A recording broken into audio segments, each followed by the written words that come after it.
되시기 바랍니다. 오늘 우리에게 주신 하나님의 말씀은요, 누가복음 23장 34절 한 구절입니다. 여러분이 가지고 계신 핸드북에 나와 있습니다.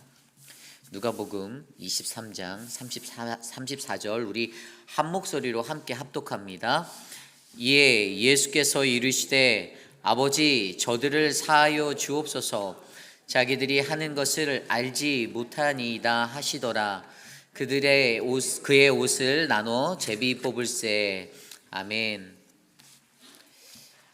용서라는 제목으로 함께 말씀 나누겠습니다. 용서, 무죄한 죄인을 위하여. 우리가 오늘부터 시작하는 이 가상칠언의 말씀 시리즈는요, 예수님이 십자가상에서 하신 한마디 한마디, 그래서 7마디가 모여 가상칠언이다라고 우리에게 알려져 있습니다. 예수님께서 십자가에 달려 돌아가실 때 그가 하시고 싶었던, 우리에게 말씀하시고 싶었던 그 메시지가 있는데, 이것이 가상칠언이에요. 그래서 이번 주제가 성도의 노래라고 된 이유는요, 그분의 말 한마디 한마디가 사실 저는 오늘 이 시대를 살아가는 저와 여러분들의 삶의 고백이 되었으면 좋겠다라는 생각이 들었습니다. 예수님께서 십자가에서 말씀하신 그 한마디 한마디를 오늘부터 살펴보려 하는데요, 오늘은 누가복음 23장 34절의 이 말씀을 통하여서 용서에 관해서 살펴보려 합니다. 용서, 무지한 죄인들을 위하여. 오늘 이 시대를 살아가는 저와 여러분들, 다시 한번 이 말씀을 한번 읽어볼까요? 누가복음 23장 34절 우리 다시 한번 함께 합독해 보겠습니다. 시작. 이에 예수께서 이르시되 아버지 저들을 사하여 주옵소서. 자기들이 하는 것을 알지 못함이니이다 하시더라. 그들이 그의 옷을 나눠 제비 뽑을세. 여기에서 우리에게 눈에 들어오는 구절은 아버지 저들을 사하여 주옵소서라는 구절입니다. 아버지 저들을 사하여 주옵소서. 이것을 쉽게 말하면 용서의 요청, 용서의 구함이다라고 설명할 수 있습니다. 예수님께서 십자가에서 가장 먼저 말씀하신 그 첫 번째 말씀이 바로 용서를 요청하는, 용서를 구하는 말씀이었다라는 거예요. 그런데 우리가 여기서 이 말씀을 가지고 이 용서에 관해서 생각할 때 오늘 말씀은 저희에게 두 가지를 알려주고 있습니다. 첫 번째로 용서의 요청은요, 바로 이 용서의 중보자가 되는 것은 공동체의 기초라는 사실을 우리에게 알려줍니다. 용서의 중보자가 되는 것은 우리 공동체의 기초가 된다라는 사실을 우리에게 말씀해 주고 있습니다. 오늘 이 말씀을 살펴보며 예수님께서 붙잡히시고 나서 누구에 관한 용서를 구하는지를 먼저 생각해 보아야 합니다. 예수님께서 붙잡히실 때 상황을 한번 먼저 살펴볼까요? 예수님께서 붙잡히실 때 우리가 요즘 묵상하고 있는 마태복음 26장 말씀 하반부에 보면 그의 말씀이 어제 마지막 구절이었죠. 그의 말씀이 온전케 이루려 하심이라.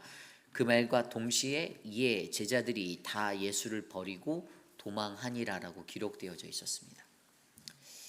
예수님이 붙잡히셨을 때 그들의 그러한 모습들, 자신을 잡기 위해 몽둥이를 들고 칼을 차고 그렇게 올라온 그들을 향해 이것들이 다 하나님의 말씀을, 그의 예언된 것들을 이루려 하심이라고 말하자마자 예수님의 제자들은 뿔뿔이 흩어졌던 것이죠. 3년여의 시간을 예수와 함께 동행하고 동고동락했던 사람들인데 한순간에 사라졌습니다. 예수님이 그렇게 붙잡히실 때, 예수를 군사들이 잡아서 끌고 갈 때 베드로가 멀찍이서 유유히 그 발자취를 쫓아갔다라고 성경은 묘사하고 있습니다. 베드로 하나만. 그런데 오늘 말씀에서 우리가 먼저 집중해야 하는 것은 과연 누구를 용서하시나라는 사건을 잘 조명해 봐야 해요. 누구를 용서하십니까? 예수를 버린 사람들을 첫 번째로 용서하십니다. 예수를 버렸다, 쉽게 말하면 예수를 자기를 부인했던 사람들을 얘기합니다. 누가복음 22장 57절 말씀에 보면 베드로가 부인하여 이르되 이 여자여 내가 그를 알지 못하노라라는 베드로의 첫 번째 부인이 나옵니다. 그리고 예수님께서 말씀하셨던 것처럼 새벽닭이 울기 전에 그는 동일하게 3번 예수님을 부인합니다. 이 사람아 나는 아니로다. 그리고 60절에 보면 이 사람아 나는 내가 하는 말을 알지 못하노라 라고 말하자마자 그 말하고 있을 때 꽃기호하고 닭이 울었다라고 합니다. 누가복음에 보면 그렇게 기록되어져 있어요.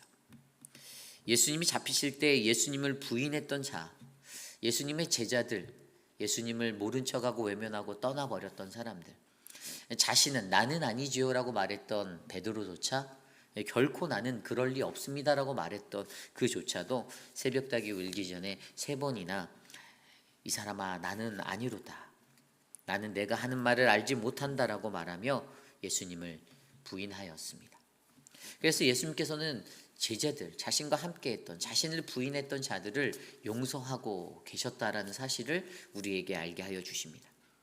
그리고 두 번째로 어떠한 사람들이 있을까요? 예수님을 모욕하는 사람들이 있었습니다. 대제사장과 서기관들, 그리고 예수님이 잡히시고 골고다의 그 십자가의 길로 나아가실 때 예수를 비웃었던 사람들이 있었습니다. 누가복음 22장 63절에서 65절까지의 말씀에도 그러한 사람들이 나옵니다.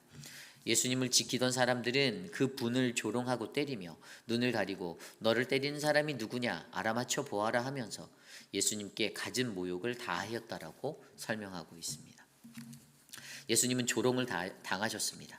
예수님을 지키던 군사들조차 그분을 조롱하며 눈을 감고 때리면서 너를 때리는 자가 누구니 맞춰봐 라고 조롱하였습니다. 그리고 성경에는 분명히 예수님께서 갖은 모욕을 당하셨다라고 설명합니다. ESV 영어 성경에는 이것을 many other things against him 이라고 기록하고 있습니다. 정말 수많은 것들로, 온갖 것들로 예수님을 대항하여 그렇게 모욕하셨습니다. 예수님은 그러한 조롱을 당하셨어요. 그리고 누가복음 22장 66절에서 68절에도 장로들 곧 대제사장들과 서기관들이 모여서 예수를 그 공회로 끌어들여 내가 그리스도거든 우리에게 말하라라고 그렇게 조롱하고 있습니다. 그의 신성을 모독하고 있는 것이죠. 그러면서 68절에 내가 하나님의 아들이냐? 라고 묻습니다.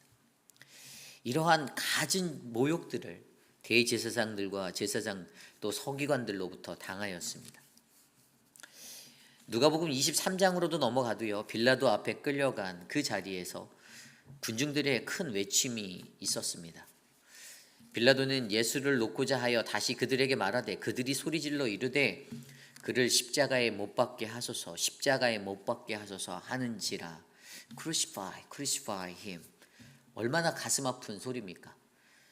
그 많은 군중들까지도 예수를 놀라워하고 새롭게 보았던 메시아일 거라 생각했던 사람들조차도 그를 십자가에 못 박으다라고 외쳤습니다. 결국에 오늘 말씀을 생각하며 어떠한 생각이 듭니까? 자신을 부인하던 제자들, 자신을 비방하고 모욕하던 군중과 대제사장들, 서기관들, 세상에 있는 그 모든 사람들로부터 예수님은 부인당하였습니다. 모욕을 당하셨어요. 그런데 오늘 예수님은 그러한 그들을 용서하고 계십니다. 오늘 이 시대를 돌아봅시다. 오늘 우리가 살아가는 시대를 살펴보면 과연 그들은 누구입니까? 어찌 보면 오늘 우리와 함께하는 모든 이들, 내 옆에 계신 가까운 분들, 같은 믿는 성도들, 형제 자매들, 그러한 자들이 그러한 예수님을 부인하는, 모욕하는 자가 될 수도 있습니다.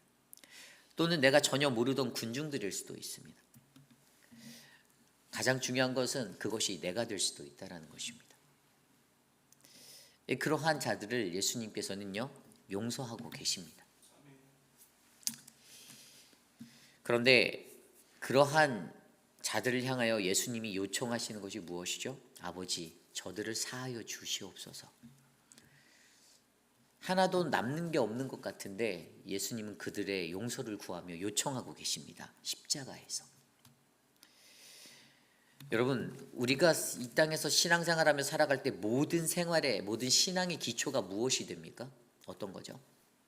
하나님의 말씀 맞습니다. 근데 가장 기초적인 거는요, 저는 신앙의 시작점은 회개라고 생각합니다. 회개.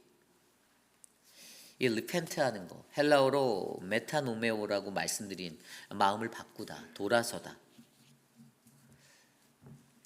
어떤 거로요? 하나님의 뜻으로 돌아서는 것. 이 회개가 중요해요. 그런데 좀 더 깊이 있게 생각해 보면 이 회개라는 것이요, 모든 사람의 구원에 있어서 가장 기초가 되잖아요. 우리가 구원을 이루기 위해서는 회개를 먼저 해야 되잖아요. 그런데 개인에 있어서 구원에 대한 나의 문제에 있어서 죄 사함을 구하는 것, 그것이 구원과 풍성한 삶의 시작인데, 이 구원은 나 혼자만에게 해당되는 것이 아니라는 사실을 공동체가 알아야 한다는 것이죠. 좀 더 상세하게 말씀드리면, 이 땅에 살아가는 저와 여러분, 우리 모든 공동체에 있어서 나 개인의 회개만으로 구원을 이루는 것보다 더 중요한 건 우리 모든 공동체가 함께 구원을 얻는 것이라는 사실을 기억하시기를 바랍니다. 그런데 유대인들에게는요, 그런 생각들이 없어서 늘 자신의 구원에만 목매달고 살았잖아요. 그러다 보니 페르소나라는 그 가면을 쓰고 무대에 오른 연극으로 위선적인 삶을 살았던 게 그들의 모습이었습니다. 나라는 개인을 떠나 공동체적인 것들로 그것을 바라볼 때 분명히 우리는 나와 함께하는 이웃을 위해 우리가 먼저 가져야 하는 마음, 그것도 바로 회개의 요청이라는 사실을 우리에게 말씀해 주고 계십니다. 예수님이 그것을 십자가상에서 그의 마지막 일언으로 우리에게 말씀하여 주시는 것입니다. 저들의 죄를 사하여 주십시오. 저들을 용서하여 주시옵소서라고 구하는 것입니다.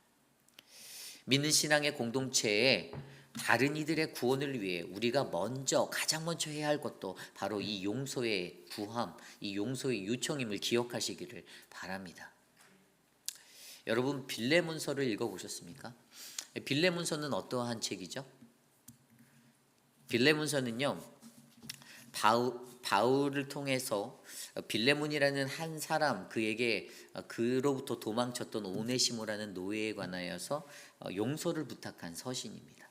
그 레터예요. 그걸 가지고 주인에게 찾아간 오네시모, 용서를 받게 하였던 중재자로서의 최고의 역할을 했던 바울을 우리는 볼 수가 있습니다. 골로새 교회에 있어서 이 빌레몬이라는 사람은 매우 큰 영향력을 가졌던 장로였습니다. 돈도 많았어요. 부유했어요. 바울이 3차 전도 여행을 했을 때 그를 만나서 복음을 듣고 구원의 확신을 얻어 어떻게 해요? 골로새 교회의 헌신된 자로서 교회를 잘 이끌었던 사람입니다. 그리고 그에게 노예로 있었던 오네시모라는 사람이 어떻게 해요? 어느 날 도망하여서 바울이 있는 로마 쪽으로 도망갔습니다. 그리고 그곳에서 바울을 만나게 되고 바울로부터 복음을 듣게 돼서 어떻게 해요? 그가 하나님의 그 마음의 사람으로 변화되어 바울을 도와서 복음을 듣고 회개하여 더 열심히 전도하는 일에 힘썼던 사람이 오네시모였습니다. 바울이 그를 굉장히 많이 아꼈어요. 사랑하였어요. 이런 오네시모를 사랑하고 아꼈던 바울이 그 옥에 갇힌 가운데서도 그를 향하여 말하는 것은 내가 갇힌 가운데서 낳은 믿음의 아들이라고 칭할 정도로 오네시모에 대한 신뢰가 굉장히 두터웠습니다. 그런데 그의 회개함 가운데 알게 되었을 거예요. 빌레몬이란 주인을 떠나서 도망쳤던, 그래서 그에게 서신을 써서 돌려보내고 그 주인에게 용서를 구했던 것이 바로 빌레몬서의 이야기입니다. 바울이 이렇게 말합니다. 나를 환영하는 것 같이 오네시모를 따뜻하게 맞아주십시오. 오네시모가 갚을 것이나 책임질 것이 있다면 내가 대신 책임지겠습니다. 라고 그렇게 서신에 적습니다. 빌레몬서 1장 17절 18절에 나와 있습니다. 그러므로 내가 나를 동역자로 알진대 그를 영접하기를 내게 하듯하고 그가 만일 내게 불의를 하였거나 내게 빚진 것이 있으면 그것을 내 앞으로 계산하라. 바울이 원했던 것은요, 바로 그가 빌레몬으로부터 용서함을 받는 그 은혜를 입는 그 용서의 요청을 하는 중보자의 역할을 하였던 것입니다. 중보자로서 굉장히 중요한 역할, 회개를 일으키고 서로가 다시 회복하고 화목할 수 있는 그 모습으로 바울이 헌신하였던 것이죠. 오늘 우리의 삶 속에서도요, 이런 어그러진 관계가 있을 수가 있습니다. 사람들과의 인간관계 속에서 마음이 상하고 마음에 상처가 있고 관계가 깨어지고 어그러진 관계, 인간관계에서도 하나님과의 관계에서도 그렇다면 그때 우리는 과연 나는 이 땅을 살아가는 그리스도인 신자로서 얼마나 이 용서의 요청을 하며 살아가는지를 생각해 보시기를 부탁드립니다. 나는 과연 얼마나 중보자가 되어 이 용서의 중보자가 되어 공동체의 기초를 쌓고 있는지, 내가 그 십자가에서 예수님이 말씀하신 첫 마디 아버지 저들을 용서하여 주시옵소서라는 이 용서의 요청을 우리가 믿음으로 기도로 드리고 있는지를 돌아보셨으면 좋겠습니다. 오늘 이 말씀 속에서 한 가지 더 느낄 수 있는 것은요, 오늘 예수 그리스도가 이 이론을 할 때 아버지여라는 말씀을 가장 먼저 하셨잖아요. 아버지여 저희를 사하여 주옵소서. 이 아버지라고 부르는 것에서 우리가 느낄 수 있는 것은요, 이 중보자로 선 사람의 모습이에요. 이 부자 간의 관계성을 나타내 주잖아요. 그가 얼마나 하나님과 깊은 관계 속에 부자 간의 관계가 잘 돈독히 되어 있었는지 우리에게 알려줍니다. 그러므로 이것을 통해서 우리에게 시사해 주는 것이 무엇이죠? 우리가 중보자로 바로 서기 위해서는 그 요청을 하는 우리들이 하나님과의 관계에 있어서 클리어하고 정확해야 한다는 겁니다. 더 돈독해야 한다는 거예요. 내가 하나님과의 관계가 제대로 서 있지 않는데 겉멋만 들어갖고 주님 용서해 주십시오 이런다고 그게 된다라는 문제가 아니라는 거예요. 가장 먼저 저와 여러분들이 바로 이 문제에 있어서 하나님과의 올바른 관계로서 바로 세워져 나갈 때 어떻게 해요? 우리는 더 큰 하나님의 화목을 이룰 수 있는 중보자로 쓰임받을 수 있다는 사실을 기억해 주시기를 바랍니다. 이것이 오늘 말씀의 첫 번째, 용서의 중보자가 되는 것은 공동체의 기초입니다입니다. 저와 여러분, 우리 회의빛 아닌 장로교회, 우리가 섬기는 교회에서 저는 이러한 용서의 중보자가 바로 저와 여러분 되시기를 소망합니다. 우리 안에 신앙이 연약한 자들이 분명히 있습니다. 넘어지고 쓰러지고 좌절하고, 그렇다고 해서 무조건적인 사랑으로 그들을 돌봐야 된다가 아니에요. 하나님의 말씀을 제대로 가르치고 알려주며, 그럼에도 불구하고 저들을 위해서 저들을 긍휼히 여기고 불쌍히 여기며 이 중보를 요청할 수 있는 그러한 존재가 우리 모두가 되시기를 간절히 소망합니다. 오늘 두 번째로 용서라는 것에 대한 두 번째는요, 죄인이 아닌 죄를 용서하는 모습이 우리에게 있어야 합니다. 죄인이 아닌 죄를 용서하라. 이 두 번째는 무엇을 용서할 것인가에 관한 거예요. 무엇을 용서할 것인가. 그런데 오늘 말씀 뒷절에 보면은요, 자기들이 하는 것을 알지 못한다라고 예수님이 말씀하고 계십니다. 저들은 자기들이 하는 것을 알지 못한다. 이것을 쉽게 말하면 무지함이라고 말합니다. 무지함. 저는 이 무지함의 두 가지 종류가 있다고 생각합니다. 한 가지는 진짜 몰라서 정말로 알지 못해서 저지르는 무지함의 죄가 있다라고 생각합니다. 두 번째는 알면서도 저지르는 무지한 모습으로 저지르는 그 무지함의 상실 가운데 일어나는 죄가 있다라고 생각해요. 이 두 가지 다 죄입니다. 중요한 거는 이러한 것들이 전부 다 죄라는 거예요. 여러분 이런 말을 들어보셨을 거예요. 저 사람은 자신이 뭘 잘못했는지도 몰라라고 여러분들 누구라 얘기할 때 얘기한 적 있지 않으십니까? 이런 말 들어보신 적 있죠? 어떨 때 이런 말을 쓰죠? 우리가 일상 속에서 누군가하고 대화가 안 될 때, 커뮤니케이션이 되지 않을 때, 내가 말했는데 저 사람이 내 말귀를 못 알아듣는 것 같을 때, 그 사람이 못 알아듣는 척하는 것일 수도 있지만 그럴 때 우리는 일반적으로 저 사람은 자신이 뭘 잘못했는지도 몰라 이런 말을 하곤 합니다. 소통이 불가할 때 일어나는 대화법이죠. 여러분 인간에게 가장 어려운 것은요 자기 자신을 아는 거라고 저는 생각합니다. 그리고 이 자기 자신을 아는 정체성에 대한 확신이 없을 때 어떠한 일들이 일어나죠? 자기의 추악한 모습이 드러나게 되는 거예요. 대부분의 인간은요 자신이 하는 일이 무슨 일인지도 잘 모르고 할 때가 많다라고 저는 생각합니다. 내 말과 행동들이 다 그냥 무의식 가운데 무지함 가운데 일어나는 일들이 많게 됩니다. 그래서 때로는 그러한 나의 무지함 때문에 가해자가 되기도 하고 피해자가 되기도 하고 막 그렇게 오락가락하면서 살 때가 있는 거예요. 그런데 저는 이것을 성경적인 표현으로 그냥 간단하게 이 무지함에 대해서 이것은 바로 자신이 죄인인지 모르는 것이다 라고 저는 그렇게 이해하였어요. 자신이 죄인인지 모르는 거예요. 무엇에 관한 무지함이요? 내가 죄인인지에 관한 무지함이라는 것입니다. 그래서 오늘 이 말씀은요 죄의 원인에 관한 이야기를 이야기해 주는 것입니다. 특별히 예수님은 저들은 그게 죄라고 인식하지 못하는 그 무지함 가운데 탄식하고 계셨습니다. 저들이 자기들이 하는 것을 알지 못합니다. 자신들이 죄인인지 알지 못합니다. 이 말이에요. 세상 속에서 오늘 예수님이 십자가를 지시고 나아가실 때 그 십자가에 달리시는 광경 속에서도요, 여전히 변하지 않는 인생들이 이야기 속에서 흩어져 있었습니다. 35절과 39절 말씀을 보면요, 누가복음이요. 백성은 서서 구경하는데 관리들은 비웃어 이르되 저가 남을 구원하였으니 만일 하나님이 택하신 자 그리스도이면 자신도 구원할지어다 하고, 군인들도 희롱하면서 나와 신 포도주를 주며 이르되 내가 만일 유대의 왕이면 내가 너를 구원하라 하더라. 얼마나 무지함의 극치를 보여줍니까? 예수님이 십자가에 달리시는 그 상황 속에서도 절대로 깨닫지 못하는 거예요. 변하지 않는 인생이 반드시 있다라는 겁니다. 예수님이 십자가를 지셨음에도 끝까지 깨어지지 않는 인생이 있는 거예요. 그리고 예수님과 같이 양쪽에 좌편에 우편에 매달렸던 그 행악자들이 있지 않습니까? 그 두 강도들. 39절 40절에 이렇게 기록합니다. 달린 행악자 중 하나는 비방하여 이르되 내가 그리스도가 아니냐 너와 우리를 구원하라 하되, 다른 편에 있는 한 사람이 40절에 하나는 그 사람을 꾸짖어 이르되 내가 동일한 전제를 바꿔서도 하나님을 두려워하지 아니하느냐. 이 모습이 우리들의 변하지 않는 모습이라는 겁니다. 십자가에 달렸음에도 불구하고, 달림에도 불구하고 여전히 조롱하고 비방하고 모욕하는 그 어긋난 모습들, 우리들의 변하지 않는 모습들. 오늘 이 시대를 살아가는 저와 여러분들에게도 우리들의 변하지 않는 모습들은 무엇입니까? 그것은 내가 죄인인지를 깨닫지 못하는 것입니다.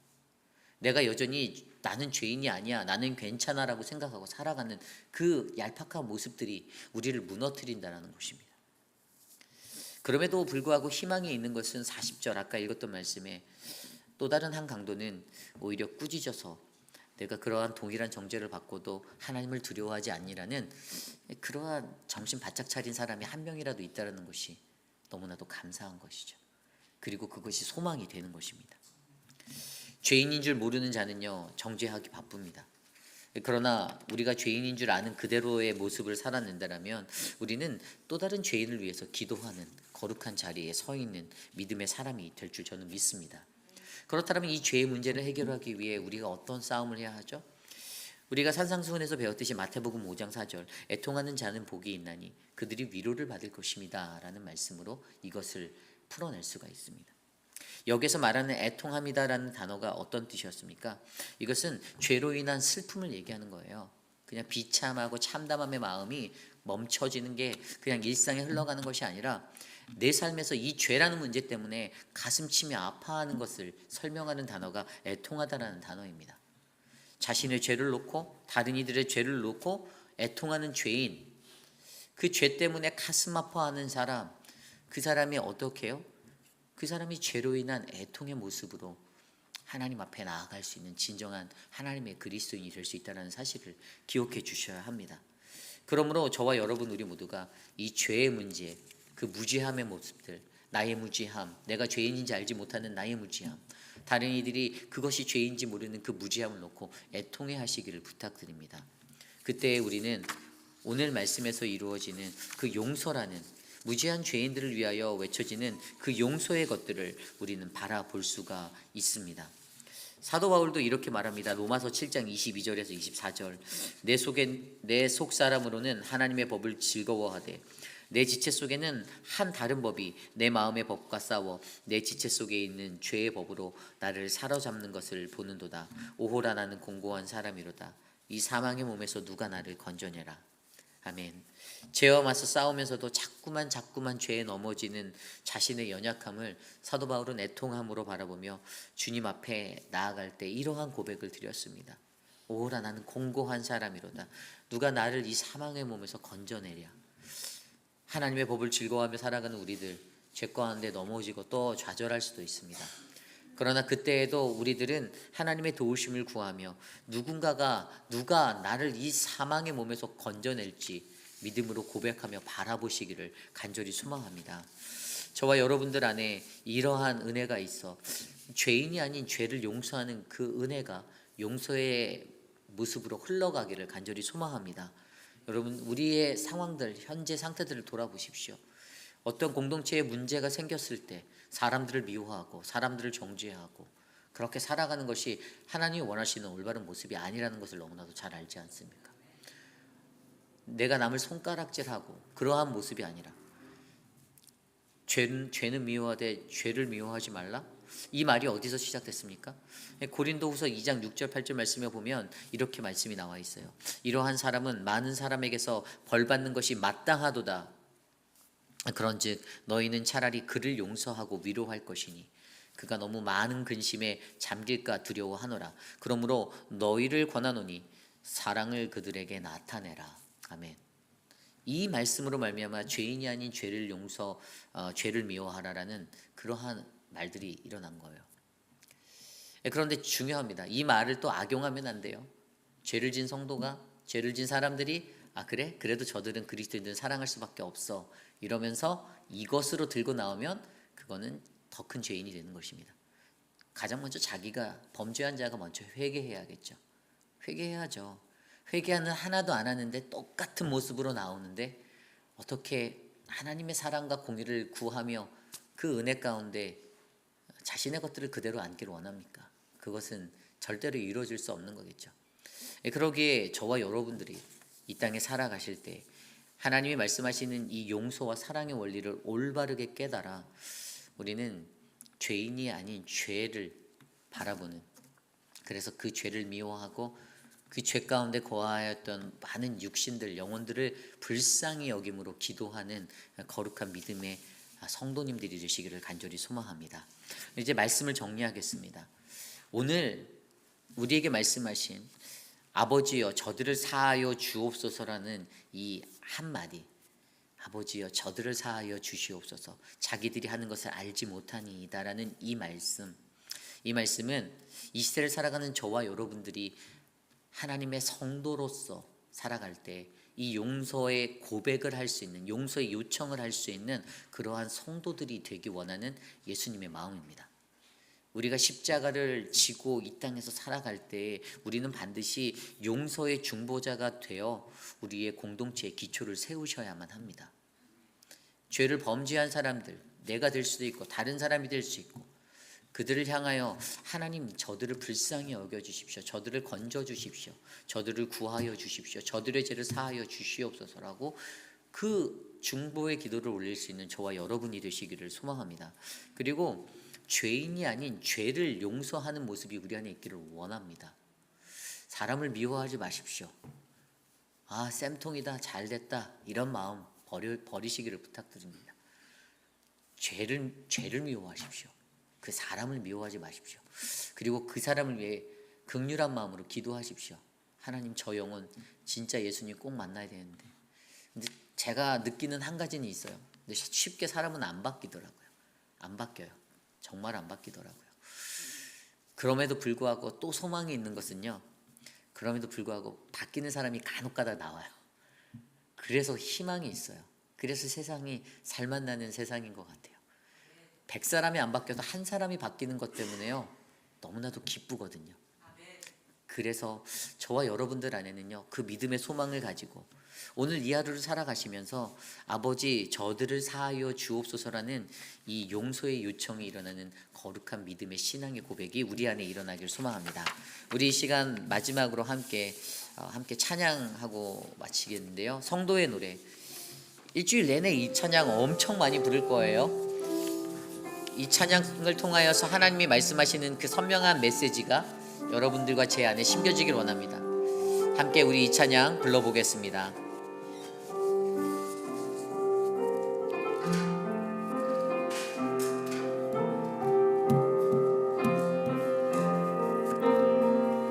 환난과 고난, 환난과 고난, 수고로움 속에도 성도는 그 믿음을 지켰네. 주를 섬기는 일에 자신을 다 드리며 진리의 말씀과 성령으로 그 길을 걸었네. 다시 한번 찬양합니다. 환난 가난과 고난 수고로움 속에도 성도는 그 믿음을 지켰네. 주를 섬기는 일에 자신을 나누리며 진리의 말씀과 성령으로 그 길을 걸었네. 그리스도 안에서 새롭게 하시고 그리스도로 인하여 자유케 되었네. 우리는 무명하나 유명한 자요. 죽음의 위기 속에도 참 생명 가졌고 근심하나 기뻐하며 가난하나 다른 일이 부욕해 하는 자로다. 다시 한번 찬양하며 환난과 가난과 고난 수고로움 속에도 성도는 그 믿음을 지켰네. 주를 섬기는 일에 자신을 나누리며 진리의 말씀과 성령으로 그 길을 걸었네. 그리스도 안에서 새롭게 하시고 그리스도로 인하여 자유케 되었네. 우리는 무명하나 유명한 자요. 죽음의 위기 속에도 참 생명 가졌고 근심하나 기뻐하며 가난하나 다른 일이 부욕해 하는 자로 우리는 무명하나 유명한 자요. 죽음의 위기 속에도 생명 가졌고 근심하나 기뻐하며 가난하나 다른 일이 부욕해 하는 자로다. 모든 것 가진 자로다. 모든 것 가진 자로다.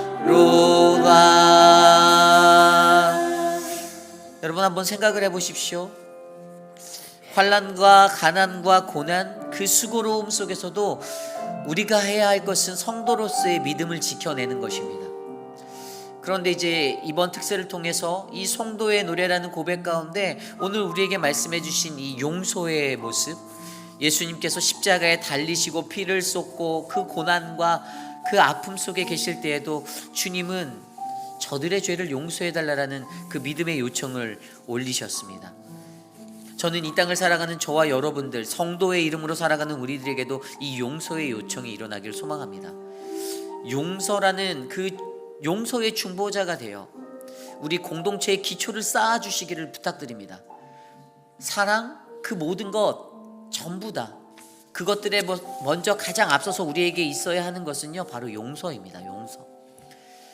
죄인이 아닌 죄를 미워하시고 죄인을 용서하여 주시길 바랍니다.